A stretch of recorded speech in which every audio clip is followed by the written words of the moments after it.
Let us move to the next segment where we will perform yogasana.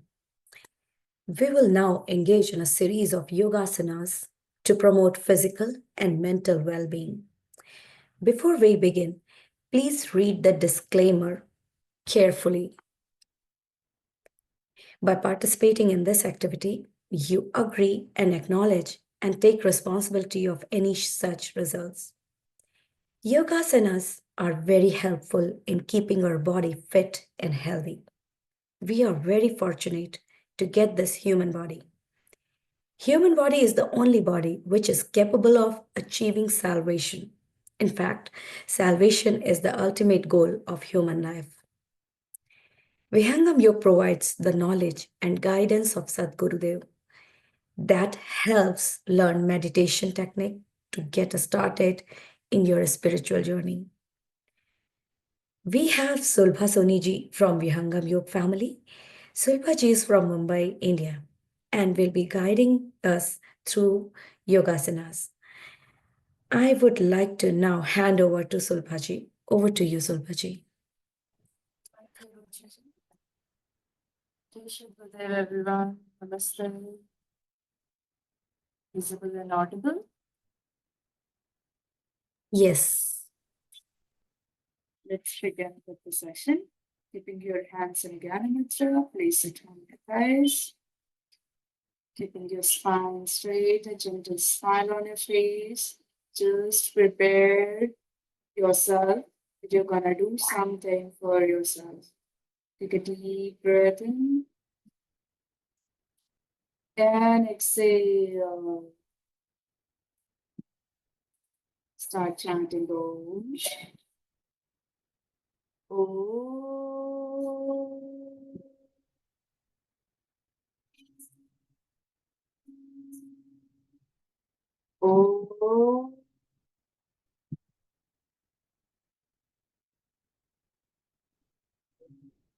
Om.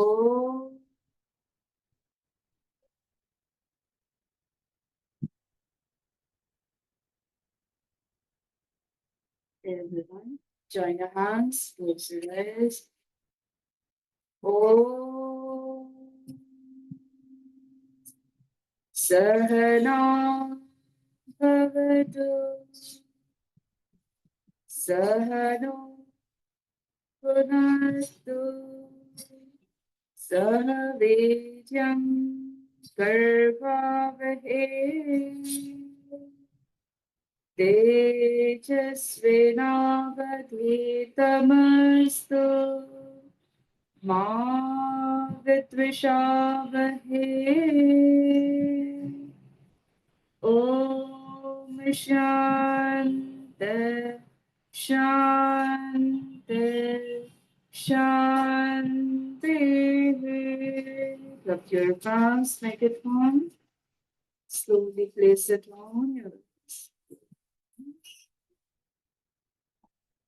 okay.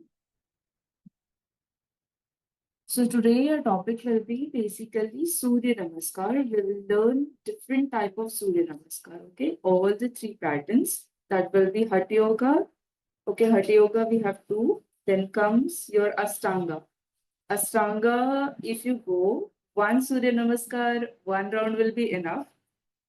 Just take a look. Okay. We still have more two variation in it, but that are very difficult. That is advanced one. Okay. So we will try to cover three Surya Namaskar. Okay. Everyone, come up on your mat. Just let me adjust my camera. Follow the instruction carefully. Everyone can do the Surya Namaskar. Okay. If you have periods, okay, then try to do it slow. People, women's, if you're pregnant, go it slow. All right.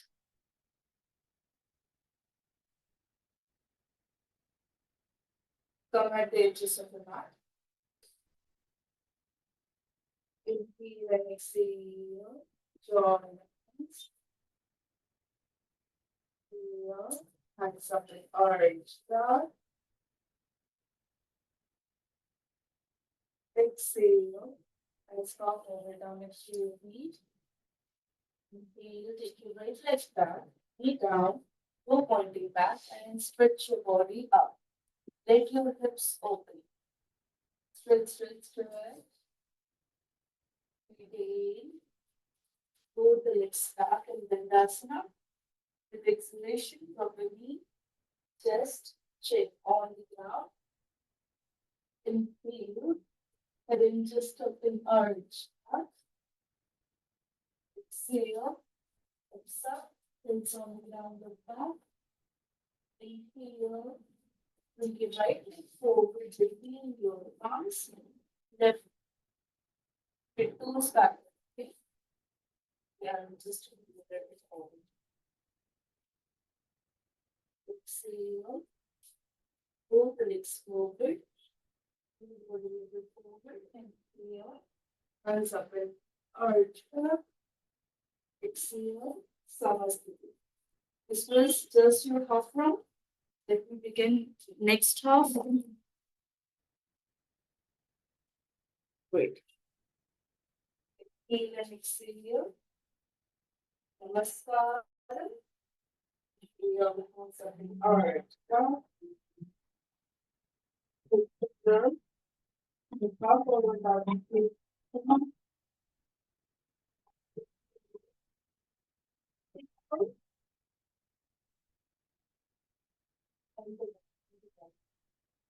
Take your left leg back. Retain. Both the legs back in Dandasana. With exhalation from the knee, chest, chin on the ground. Inhale. Head in just up an arch back. Exhale. Hips up. Hips on the ground and back. Now, bring your left leg forward. It goes back. Switch. The right leg forward. Hands up in arch down. Exhale and Samasthiti. This was Hatha Yoga Surya Namaskar first type. I'm only one now. Let's begin with second type of Surya Namaskar. Inhale and exhale Namaskaram. 1, 2, 3, 4, 5. Hands up in arch back. 1, 2, 3, 4, 5. Exhale and stop and return to your feet. Okay. Very good. If you can reach this much, good. If you can reach more, good. Try to bring your first chest out and bring completely down. Amazing. Here we go to the forward. 5, 4, 3, 2, open, taking the right leg back, knee down, toe pointing back, stretch yourself, stretch, stretch, stretch, look at the move, let the blood flow go toward your lower hips, ears, stable ear, take 1 to deep breaths, normal breaths, Om 5, Om 4, Om 3, Om 2, Om 1. Go to the next starting Vindasana. Om 5, Om 4, Om 3, Om 2, Om 1. Drop your knees and go in Shashankasana, the change posture. The toes will be backward.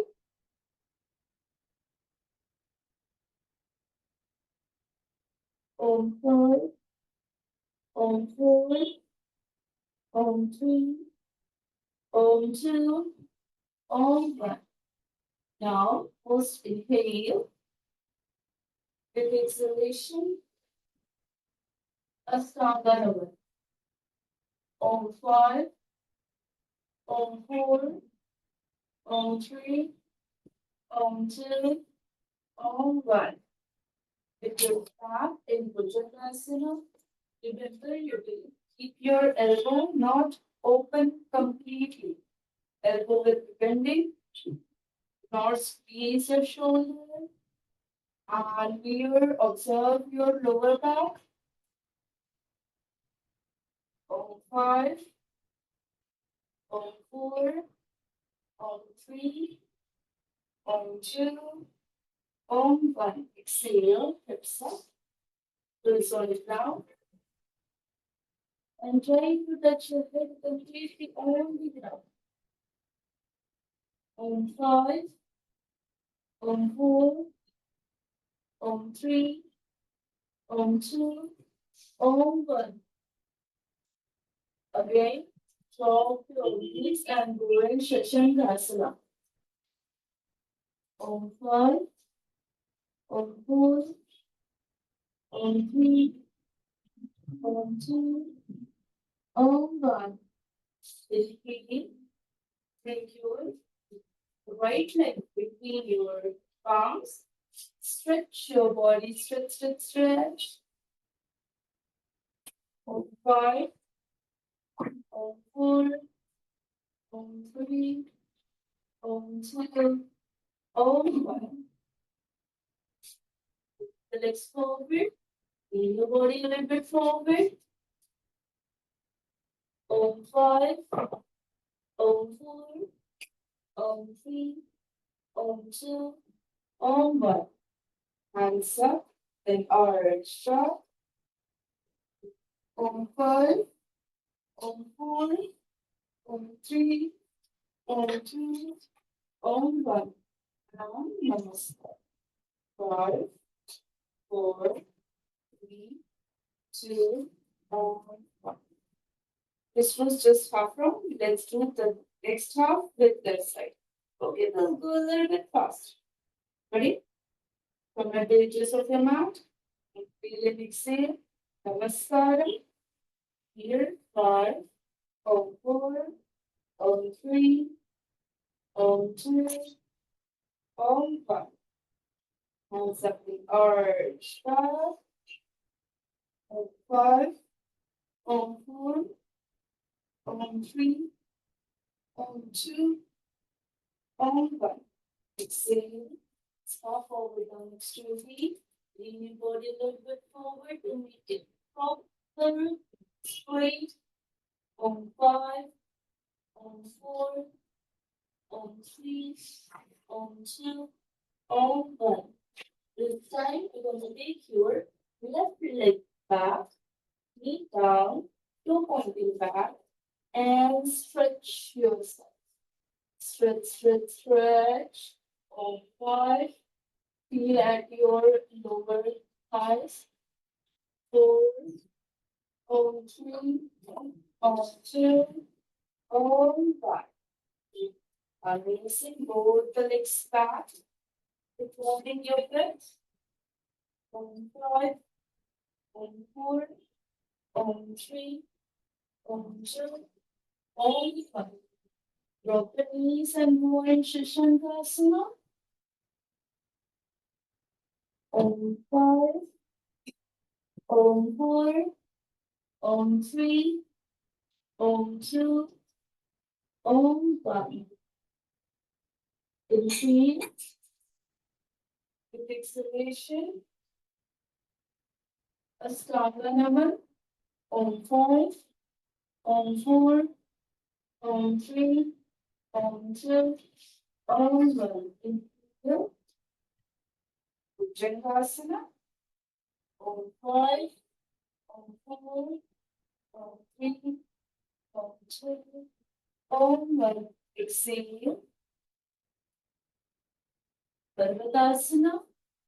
Om 5, Om 4, Om 3, Om 2, Om 1. Once again, exhale and trade the posture, Shashangasana. If you will observe throughout the steps, I'm not moving my palms. My palms is exactly at one place only. So you also have to keep the palms at one place only. Do not move it. If just suppose you have been in this portion, and while going back, you're not able to go completely. The butts is not touching to the ground completely. So don't move your palms and relax. It's okay. Let it get stretched. Let it get stretched. You will feel the stretch over your hands. Maybe your butt will not touch to the legs. It's fine, totally fine. Try to exhale. 4, 5, 4, 3, on 2, on 1. Inhale. Now bring your left leg between your palm. Stretch your body. On 5, on 4, on 3, on 2, on 5. Move legs forward. On 5, on 4, on 3, on 2, on 1. Hands up and arch back. On 5, on 4, on 3, on 2, on 1, and namaste. 5, 4, 3, 2, and 1. So here we completed with two patterns. I mean, two pattern of Hatha Yoga Surya. Quickly we will try to take Ashtanga. Okay? Quick. You will exhale your Namaskaram. Hands up in arch. Don't arch back, hands up. And go in the chair portion as if you're sitting on the chair. Okay, like this. Here. On 5. On 4. Keeping your hands straight, not like this. 3. On 2. On 1. Exhale. Hold your big toes. People who cannot hold your big toes, it's okay. You be exhaling. Keep on exhaling like this. Exhale, exhale, exhale. Who can hold your big toes? Easily, hold your big toes. And if you're much comfortable, keep all the hands inside and stretch. On 10, 5, on 4, on 3, on 2, on 1. Taking your hands back, lightly touch your nose to the knee. Wherever you can reach, if you can reach this much, well and good. If you can completely reach and touch it, perfect. 5, on 4, on 3, on 2, on 1. Now, keeping your hand beside your leg, bend your knees, jump and go back. If you cannot jump and go back, then walk back. And if you can jump, just jump and go back. Then last. 5, 4, 3, 2, 1. Take your big toes back. Remember guys, taking your big toes back and then just up and arch back. My big toes are back. And knee should not touch to the ground. Opening your hand completely. It should be not like this. Knee up. Arch. 5, 4, 3, 2, 1. Exhale. 5, 4, 3, 2, 1. We will break it. And go in Virabhadrasana. Back knee will be straight. Forward knee will be bending. 5, 4, 3, 2, 1. Exhale. 5, 4, 3, 2, 1. Again, it goes back and then just up and arch. Back. 5, 4, 3, 2, 1. Exhale. Hips up. Hands on the ground. Try to touch your head on the ground. 5, 4, 3, 2, 1. Jump and come forward. Jump and come forward. Hold the windows. 5, 4, 3, 2, 1. Try to touch your nose to the knee. 5, 4, 3, 2, 1. Pick your hands up and go in chair position, keeping your hands straight. 5, 4, 3, 2, 1. Namaskar. 5, 4, 3, 2, 1. Okay, so this was just one side. Let's do the second. With the second leg. Namaskaram. 5, 4, 3, 2, 1. Hands up in Uttat Asana. The chair portion. 5, 4, 3, 2. Keeping your spine straight. Not like this. Keeping the spine straight. Moving stretches over your back. 5, 4, 3, 2, 1. Hold the pose. 5, 4. Look forward. Look forward. 5, 4, 3, 2, 1. Touch your nose to the knee. 5, 4, 3, 2, 1. Jump and go back. 5, 4, 3, 2, 1. Your toes back. Then just up and arch back. 5, 4, 3, 2, 1. Exhale, hips up, toes on the ground. 5, 4, 3, 2, 1. Bring your left leg forward and go in Virabhadrasana. On 5, on 4, on 3, on 2, on 1. Exhale. Tadasana. 5, 4, 3, 2, 1. The toes back. Then just up and arch back. 5, 4, 3, 2, 1. Exhale. Hands up. Okay. Try to touch your head on the ground. 5, 4, 3, 2, 1. Jump and come. Hold your pose. 5, 4, 3, 2, 1. Try to touch your nose to the knee. With exhalation. Wherever you can reach. 5, 4, 3, 2, 1. Hands up and go to chair portion. 5, 4, 3, 2, 1. And namaskar. Om 5, Om 4, Om 3, Om 2, Om 1. So this was all about for today. We did all the 3 Surya Namaskar, okay? Hatha Yoga, we did 2 types.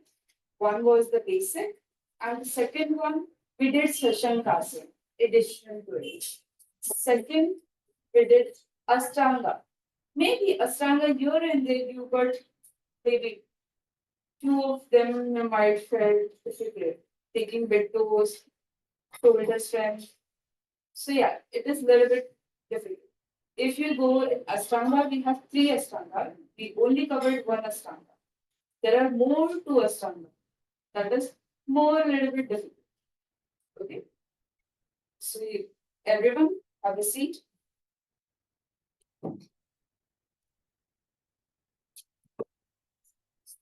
Sit on your place. Close your eyes. Relax yourself for 1 2 breath. Take a deep breath in and exhale. Breathe in, exhale. Just do relaxation, but just observe your body. It's known as Udgit Pranayama. We also call that meditation. Meditate for 1 minute with eyes closed. Try to feel yourself. Observe your body. Observe the nerves. A cold breeze is touching to your body. Slowly and gently. You're completely relaxed.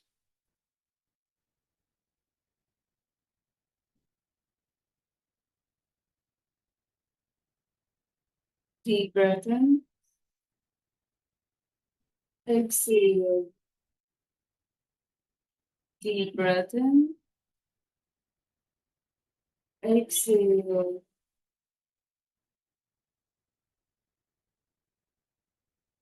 Give 2 3 breaths for yourself.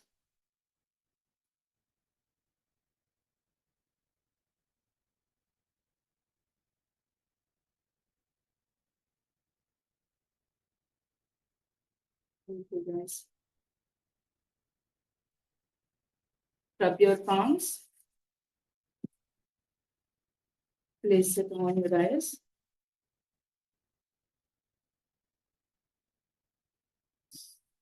Okay. Let's have a short prayer. Oh.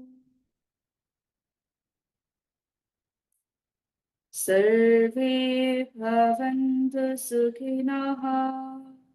Sarve santu niramaya. Sarve bhadrani pashyantu. Ma kashit dukkha bhave. Om Shanti Shanti Shanti. Okay.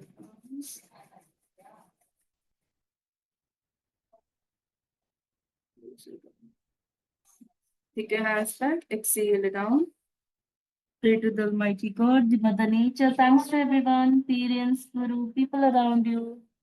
Thank you, everyone. Have a wonderful day ahead. See you to the next week. Take care. Bye bye. Namaste.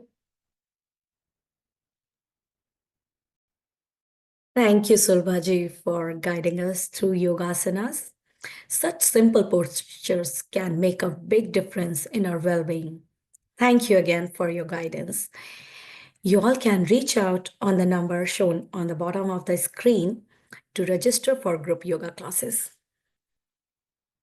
We now move to the next phase of today's satsang to recognize warriors of the week. We all know that the best time to meditate is Brahma Muhurt between 3 a.m. and 5 a.m. But most of us are unable to take advantage of this time. To encourage all of us, NAIVY has started a WhatsApp group called Brahmahut Warriors. Goal for participants is to practice Brahma Muhurt meditation on their own and report a status on the group by sending done as a message on the group. There is no session to join. If you are interested in joining the group, please let us know and we will send you the link. It's time to congratulate warriors of the week who have meditated in Brahma Muhurt every single day of the week. Those are Surya Alamarajuji, Yogesh Shirsagarji, Shubhashji, and Mukesh Kumarji. Inductees of the week are those disciples who have meditated for at least one day of the week. Inductees of the week are Niranjan Kumar ji from Atlanta, Prachi Shirsagar ji, Manoj Gupta ji, Amit Talekar ji, Vijay Kumar ji, Anjali Kumari ji, Saroj Gupta ji, Ranjini ji, Radha ji, Niranjan Kumar ji from California, Sri Rang ji, Ajay Mozart ji, and Utkarsh ji. Thanks to NAIVY for such a great initiative and warriors and inductees of the week to encourage all of us. It is inspiring to see that the list growing day by day. We started with 2 3 year people and have reached to 20 plus. This is very encouraging. We now transition to the next phase of Satsang, Vihangam Yoga Fundamentals. This is a classroom style interactive session that will help us deepen our understanding and confidence in sharing the profound teaching of Vihangam Yoga. By joining us in full strength on Sunday satsangs, we can collectively build a stronger and more confident Navy Samaj. Let us come together and open hearts and minds to learn, grow, and inspire each other. Our speaker of the day is Niranjan Kumarji, who is sincere disciple of Sadgurudeo and inspires us with his seva bhav, devotion, and knowledge. Let us all feel grateful for this opportunity today to indulge in deep spiritual knowledge. I would like to request Niranjanji to continue the discussion on importance of Sadguru in a spiritual journey. Over to you, Niranjanji. Thank you, Ruchi ji. Good morning, everyone. Jai Sadgurudeo. Before I start, let me offer my prayer to the lotus feet of Lord Sadgurudeo, who imparts this unique technique of Brahm Vidya. The moment when we say spiritual journey,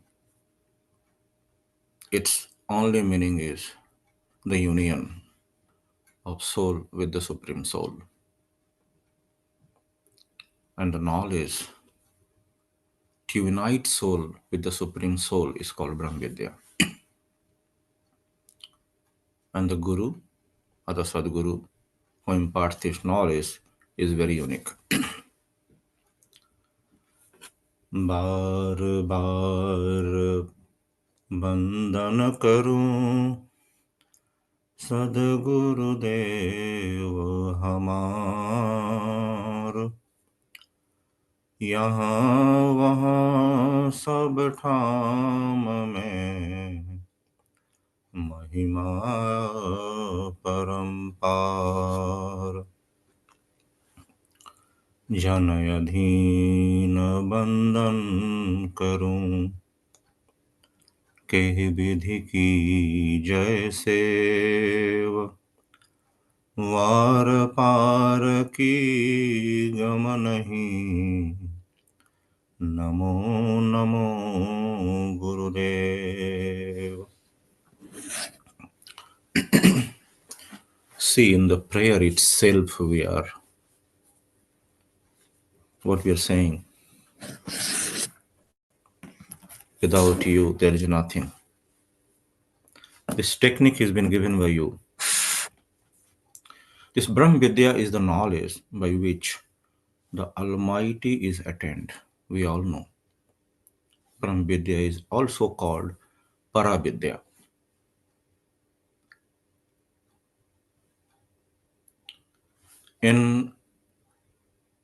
We all know about the Upanishad, right? There is one Upanishad, its name is Mundaka. Many people call it as a Mundaka Upanishad. In a dialogue between Maharshi Angira and Saunak Rishi, the question is raised, which is that knowledge, knowing which everything is known? So, in his answer to the question, the Maharshi says, Dve vidye vedityave itiha sama yad brahma vidyo vadanti parachayva paracha. If you disseminate this, it's saying very clearly people who have achieved the Almighty tell about two kinds of knowledge. One is Paravidya and one is called Aparavidya. Anything that we gain the knowledge by reading the Vedas, Puranas, entomology, geology, astrology, whatever you can say, just by reading, if we understand, those all knowledge comes under Aparavidya. Or anything beyond the actual Tattva Gyan, the true form of attributes and internal entities, that's called Aparavidya. The knowledge beyond this nature.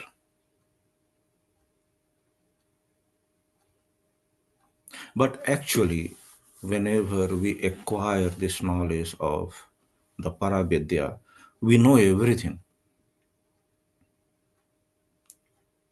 We know about, there are the two aspects. The six types of the eternal entities are Supreme Being, we also call Almighty, Soul, Akshar, Brahm, Prakriti, Sadguru, and Time. However, it is only through Paravidya, Brahm Vidya, which is also called, that the Almighty and the Almighty bliss, a supreme bliss, are achieved. So now the question arises, what is that knowledge of Brahm Vidya which is apart from theoretical knowledge and which is not found in the four Vedas and Vedangas? So if you go deeply, it's mentioned everywhere about this Brahm Vidya technique, the technique of knowing this Almighty.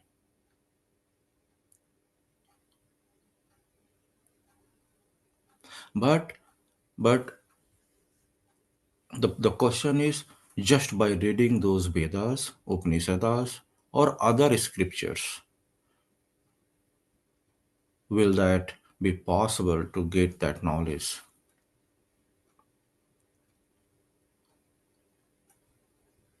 Those who assume that just studying the Vedas, scriptures, the Sat Darshan, and scientific treatises is a, uh, you can say, combination of their knowledge, their illusion will be cleared by the above quoted statement, right, from Upanishads. Upanishad says very clearly, right? Dve vidye, vedittave iti ha swam, yad brahma vidyo badanti parachay parava. They are scholars of Aparavidya, those who studies about this Upanishad, Ved, Vedang, everything. Because they use their intellect to understand that what is mentioned in their books. They are not the scholars of practical Tattva of the Supreme Being. Brahm Vidya is a subject that can only be learned by its practical yogic technique. The clear implication of this is that all literal or verbal knowledge that can be derived from the study of Vedas, scriptures, scientific treatises through intellectual reasoning is all Aparavidya. And separate from all this is the secret inner Tattva which is called experiential knowledge of the six eternal entities granted by the Sadguru only. The empirical path of obtaining Brahm Vidya, that experiential method, that experiential knowledge obtained by the blessings and guidance of the Sadguru, there is none. It's mentioned the knowledge of Brahm Vidya is granted only by the Acharya of Brahm Vidya, the Sadguru.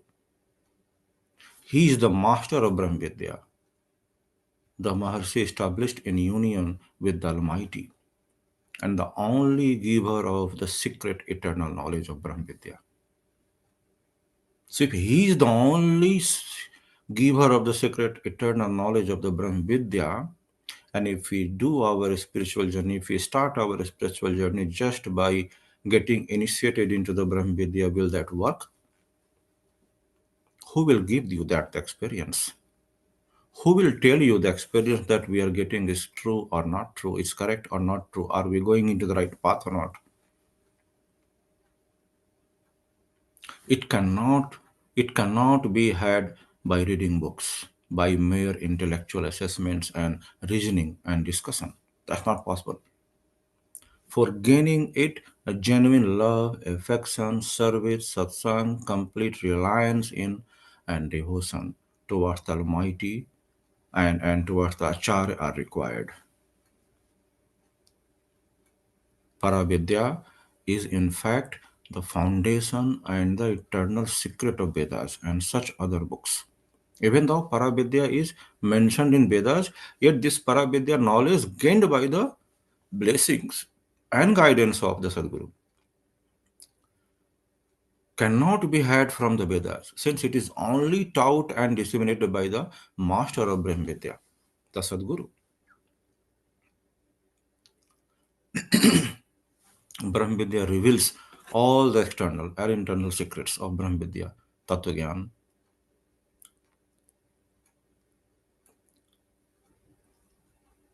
So,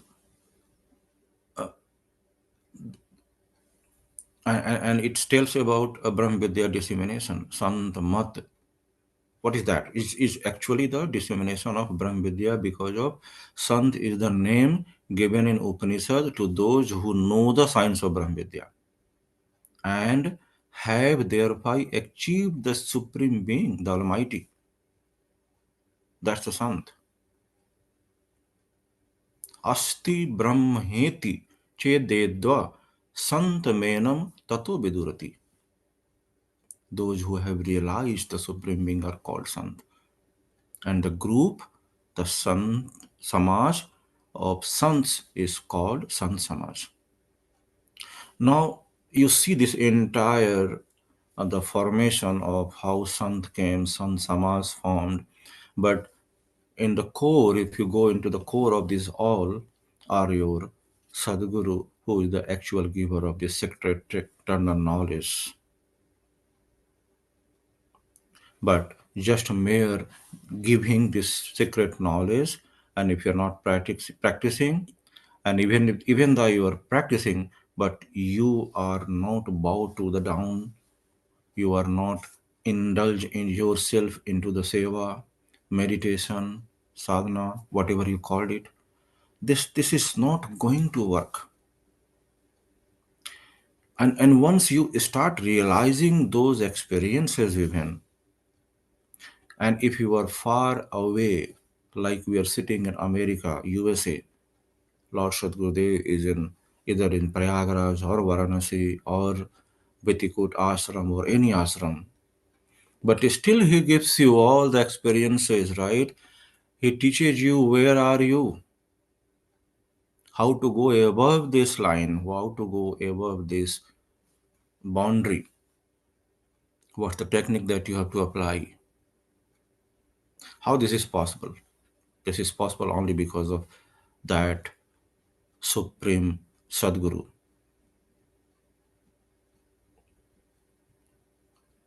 We are living here, but still we are in the journey of the spirituality. Many people are living in some other part of the world, but still they all are in the journey of the spirituality. But are they disconnected from the Sadguru? Not possible. If they disconnect, that spiritual journey stops immediately. Once your seva, once your sadhana stops, you are no more in the journey of the spiritual journey. You cannot say like just bare getting the knowledge, understanding the technique, and you are not doing anything and you are still in the spiritual journey. It doesn't work. You are doing everything, but you are disconnected with the Lord Sadguru. Will that still work? No, not at all.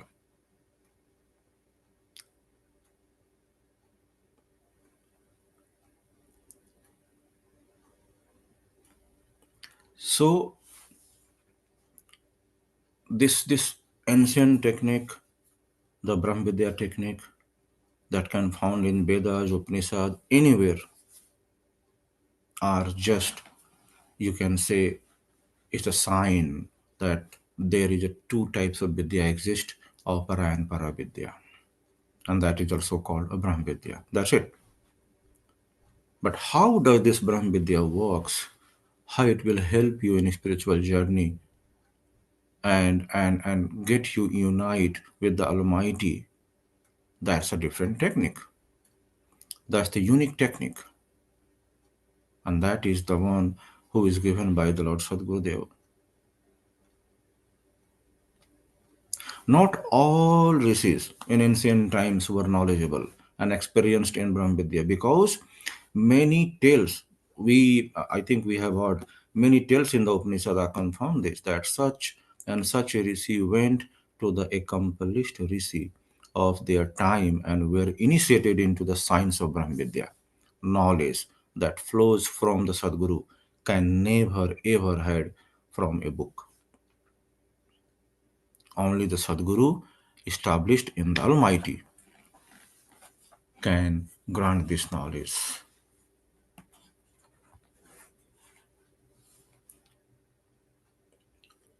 Uh, we all know about Dev Rishi Narad.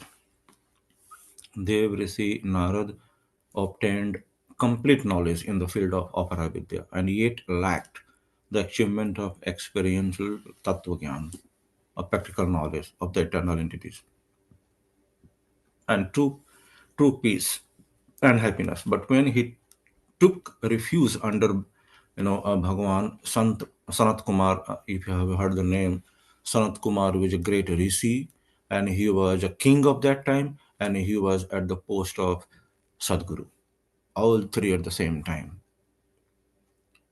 So when Narad Rishi went to him, to his ashram, then he came to know the reality of the existence, gained complete knowledge about the Supreme Being, both in theory and in the practical, and achieved the ultimate gratification of human life. Why this human life is just so, therefore, people who are gaining knowledge of real Tattva Gyan do not remain content with just studying, contemplating and deliberating upon the Vedas and other scriptures and scientific, treatises, but also you can say the proceed towards achieving their own spiritual welfare by the obtaining of Brahma Vidya. Rig Veda also said in one of the mantra in the Rig Veda, it's mentioned, uh, Yastana Veda Kimricha Karisyati. Means these Vedas of yours, what will they do? As long as you do not achieve the Param Akshar in the Param Vyom, in the Vedas, the zone of pure consciousness has been called Param Vyom. That's why I'm mentioning word here Param Vyom. And God Almighty has been addressed as Param Akshar. Bhuma, Nam, Kasa, Mayu. There are many names that have been mentioned in the Rig Vedas.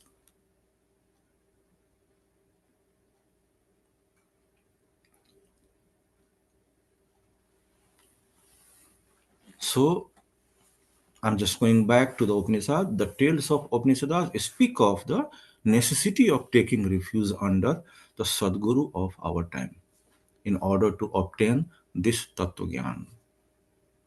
Many learned Buddhist scholars, after doing some study and gaining some knowledge of the Almighty, become intoxicated with the pride of the Tattva Gyan gained from the books and intellectual reasoning is the only knowledge to be had. No experiential knowledge exists outside of the domain of the books and the intellectual reasoning, but that's not how it is. Such people who strut around perceiving a false halo around their own head, derived from what? Pride and elation in their knowledge. So to let go of this imagined halo and seek real Tattva Gyan established in the Almighty. Without the Sadguru, Brahm Vidya cannot be obtained just by reading books.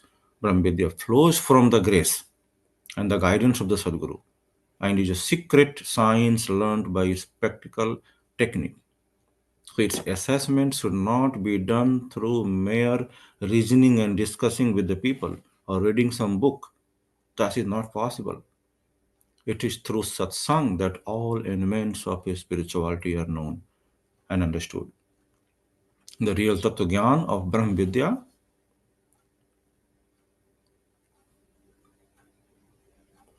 is obtained after thoughtfully doing Sadguru's service and satsang for a long time, and then the practicing Brahm Vidya scientific technique of meditation. That's how it works. So now we know what is Brahm Vidya, how it comes. So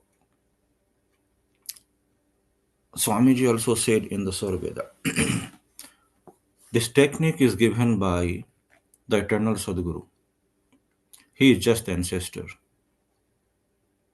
He is just, spreading that knowledge given by the eternal Sadguru.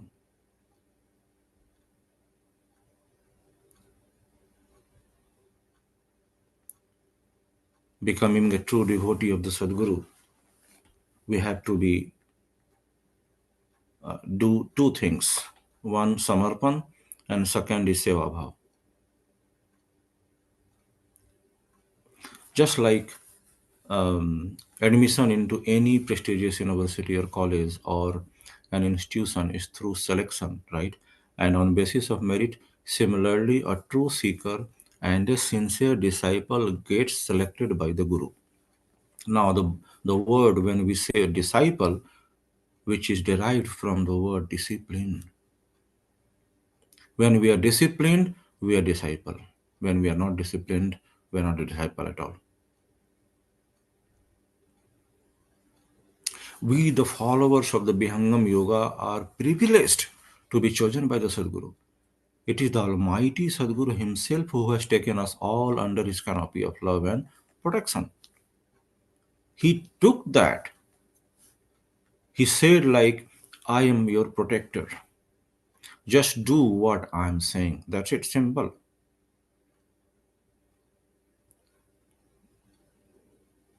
Rest, other works, whatever is there, that is on me.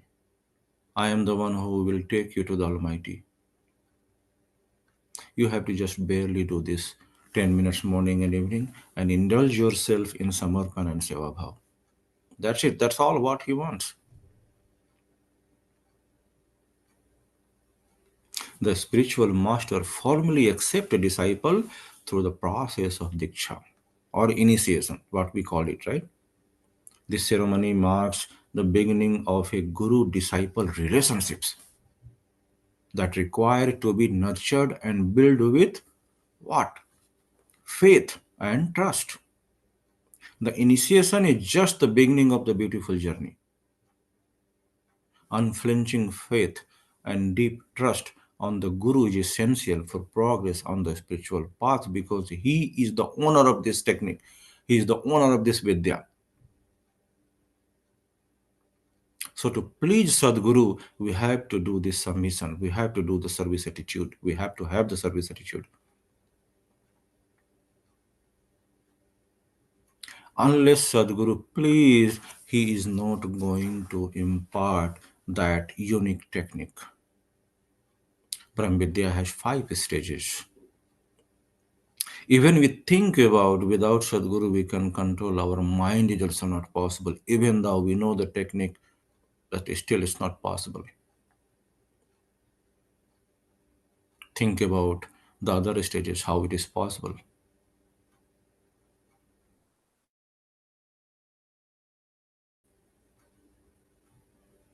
Mind is so powerful. In a fraction of a second, it takes you to the different subjects. Bringing our mind back, bringing our focus basically back is the practice. That's what we do, right? That's the work. That's the nature of mind to go into the different subject. What is said in the Sadguru in Saurabeda? चक्षु के चेतन करण को एक में देहु मिलाए ऊर्ध्व गति को चढ़ सको अन्य न कोई उपाय. the conscious energy that is coming and flowing from your eyes is in the scattered form. It's very weak. And that's easily your mind traps those energy and going into the different subjects. What is our role? The conscious energy that is flowing from our eyes has to be, completely, make it one and focus, bring it back. That's the only practice that we have to do. Slowly, slowly, what will happen?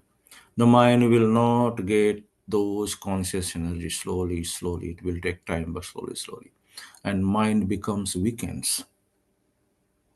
Weak, then it becomes yours. So we are not playing with the mind, right?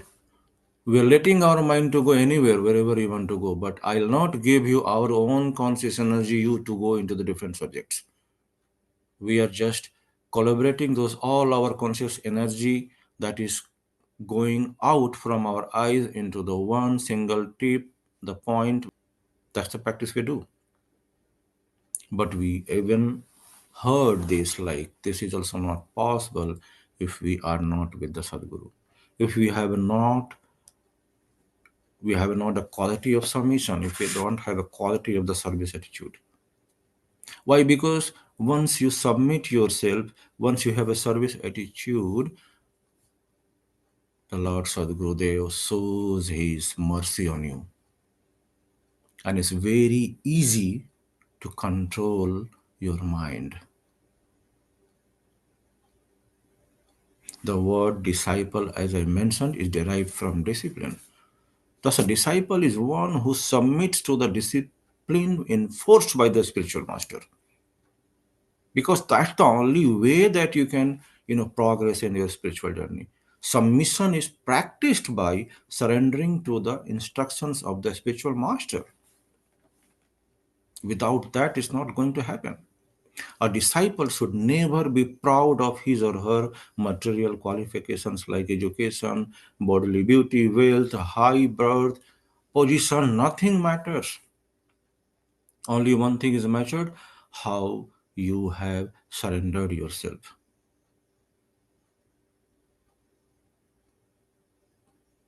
Such qualifications have little or no meaning in spiritual life because these all are opera vidya, has nothing to do with the spirituality at all.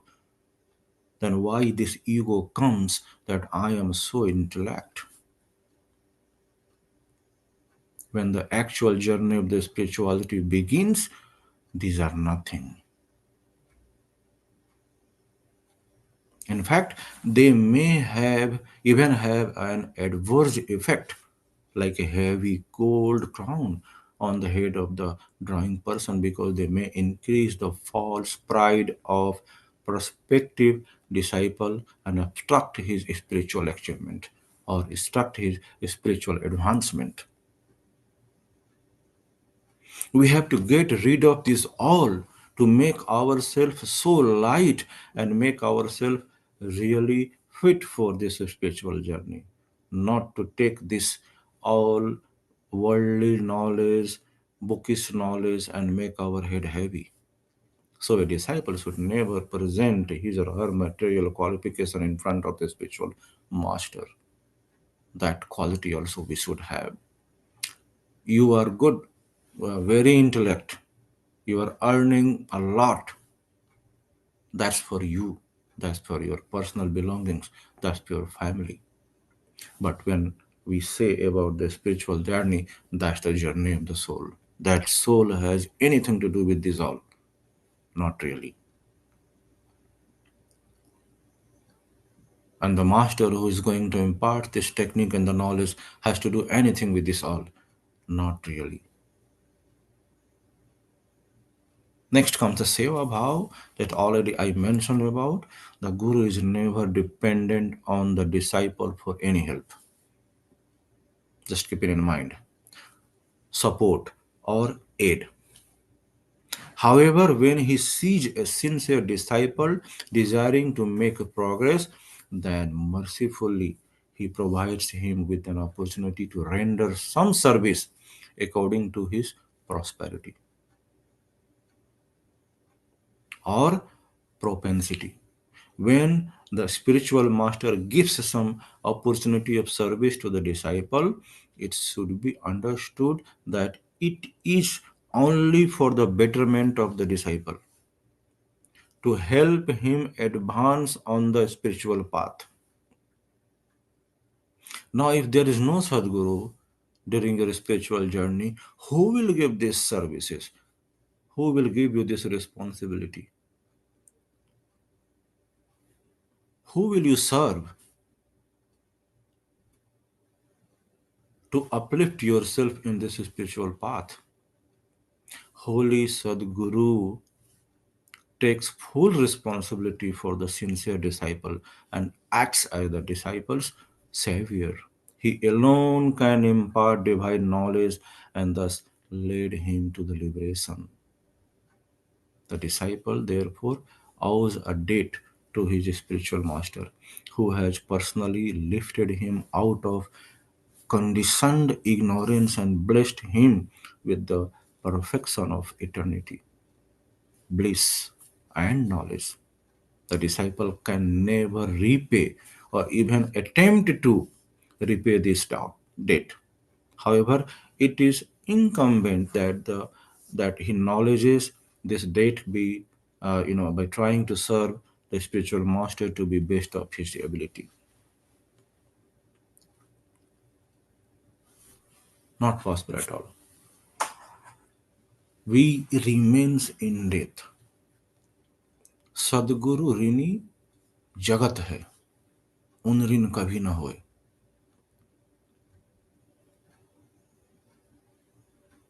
Not possible at all. He is liberating you from this all bondages. We don't know ever from how many births we are in these bondages. So why he is serving you? Why he is asking you to serve? Because he wanted to liberate you. The moment we serve, we are submitting ourselves. We are surrendering ourselves.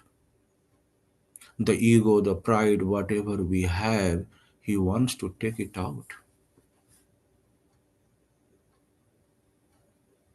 Because that's the only way that he can impart the knowledge, and the knowledge can stay within you.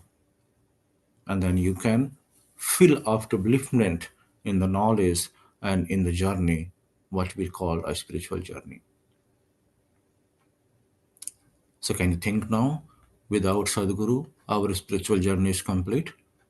From start to the end, without this Sadguru, this journey is not possible at all, because each and every moment you might have felt like, I want Sadguru Darshan, I want his guidance.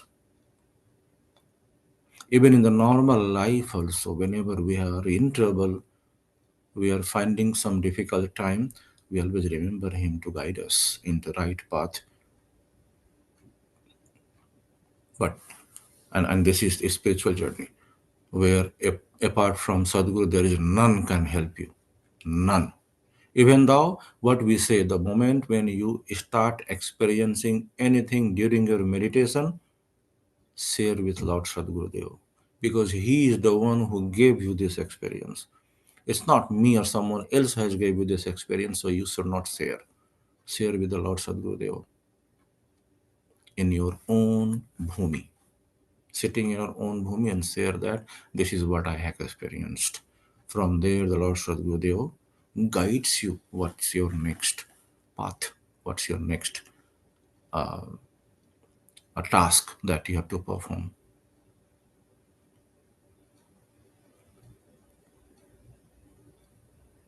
By saying that, I would conclude myself, and if you have any question and concerns, I will be happy to take you. Thank you, and just good everyone. For anything which doesn't fit or somebody feels like no, this is offensive or something like that, please let me know, and I'm sorry about that. These all are my words. Jai Sadgurudeo. I would like to express my sincere gratitude to Niranjanji for his invaluable guidance and teaching on Vihangam Yoga fundamentals. His expertise and dedication are definitely helping us enrich our understanding brick by brick and empower us to share his profound knowledge with others. I would like to express heartfelt thanks to all the participants. And before that, we move next. I would again ask anyone who wants to ask any question, please let us know. Jai Sadgurudeo. Good morning, everyone. This is I want to thank Niranjanji for a wonderful knowledge about Sadguru Satta, and I can say I just wanted to add that all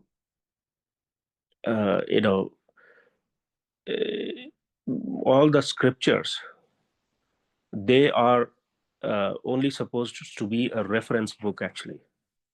And many times we hear people brag about that, oh, I'm reading Bhagavad Gita and I've already read it once, reading again, right? But the knowledge is not sinking, because in many of these scriptures the essence is not possible to understand. So one thing which I advise based on my own journey is that we have to listen to Mahapurush, because even the Vedas and Upanishad is saying exactly that. Don't try to find the medicine by yourself in my pharmacy.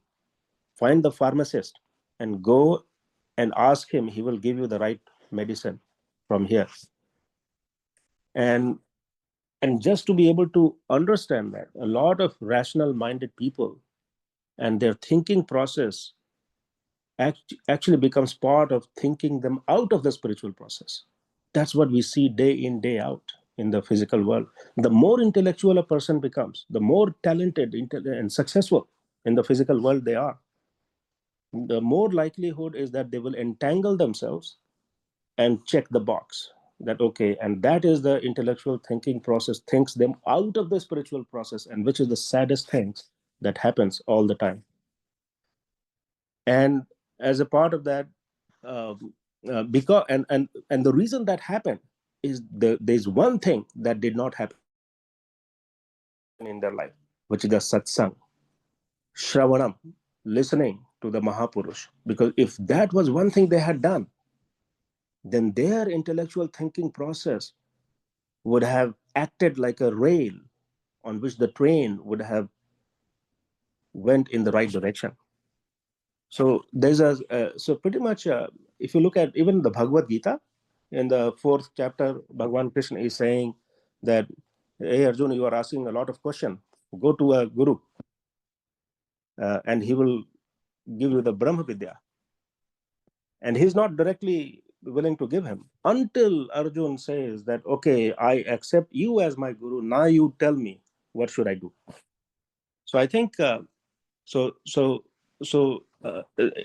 pretty much all the scriptures and everywhere, the Mahapurush are saying that the rarest of the rarest thing that happens in a seeker's life is that first they get the human form, they're born with some sort of Sanatan background. Second, and the third is that a guru comes in their life, and the rarest thing is that they begin to see the Almighty manifested through the guru. If that happens, and that is the rarest thing.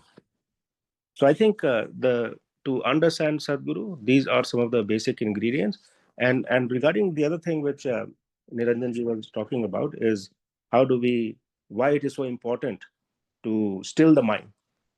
Because without stilling the mind, it is hard for the Almighty, Sadguru-based Almighty to fill divinity into that mind.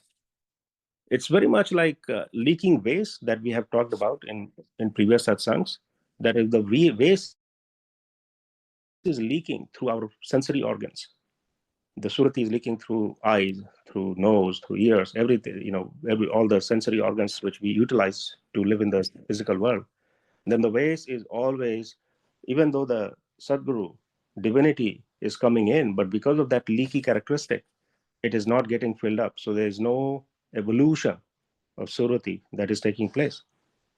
And as a result, it is very, very essential to plug those holes by controlling the mind. So that way we begin to practice ekagrata, unifocus, so that the mind is not driven by the sensory organs, rather it's the other way around. And one of the examples which I found very interesting was one Mahapurush was saying that the mind is, see it like a monkey actually, how difficult it is for a monkey to stay still. Have anybody seen a monkey that is still? He's always looking all over the place. And the monkey masters in India, the Madaris, what they do is when they train the monkey, they first tie the monkey with a 20-foot rope, and the monkey is within a radius of 20 foot. He's basically all running around. And then the next thing he does, he shortens the rope to 10 feet. And then he's bound within that radius. And eventually he shortens it down to basically 0 feet. And now the monkey sits still. So I think somewhere that is the level 1 meditation technique which we practice. And this is also described in very briefly in Bhagavad Gita also, that how do we train our mind so now it is still. It's very much like that monkey that we keep on shortening the rope, so then the monkey becomes still. And once that happens, then the Brahma Vidya will begin to evolve. It will begin to accumulate.